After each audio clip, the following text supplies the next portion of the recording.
Kuwait Bangladesh দূতাবাস ও UN habitat এর যৌথ আয়োজনে বাংলাদেশ এবং কুয়েতের কূটনৈতিক সম্পর্কের ৫০ বছর পূর্তি এবং তারুণ্যের উৎসব ২০২৫ উদযাপনের অংশ হিসেবে বাংলাদেশ দূতাবাস শুক্রবার ৩১ জানুয়ারি কুয়েত জাবরিয়া সেন্ট্রাল ব্লাড ব্যাংকের স্বেচ্ছায় রক্তদান এর উদ্যোগ নেয়।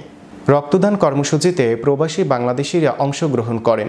রক্তদান কর্মসূচি উদ্বোধন করেন কুয়েত নিযুক্ত বাংলাদেশের রাষ্ট্রদূত মেজর জেনারেল সৈয়দ তারেক হোসেন ও ইউএন হ্যাবিটেটের জিসিসি আঞ্চলিক অফিসের হেড অফ মিশন ডক্টর আমিরা আল হাসান।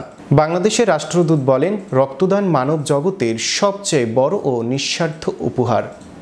স্বেচ্ছায় রক্তদানের কর্মসূচির মধ্য দিয়ে কুয়েত এবং বাংলাদেশের দ্বিপাক্ষিক সম্পর্ক ত্বরান্বিত হবে বলে আশা করি। তিনি আরও বলেন, মানুষ হিসেবে দায়বদ্ধতার জায়গা থেকে নিয়মিত রক্তদান করার পাশাপাশি নতুনদেরও রক্তদানে আগ্রহী করে তুলতে হবে।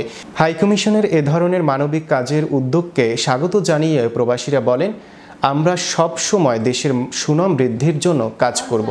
হাইকমিশনের এ ধরনের মানবিক কাজের উদ্যোগকে স্বাগত জানিয়ে প্রবাসীরা বলেন, আমরা সবসময় দেশের সুনাম বৃদ্ধির জন্য কাজ করব। দূতাবাস এর আহ্বানে আমরা উপস্থিত থাকব।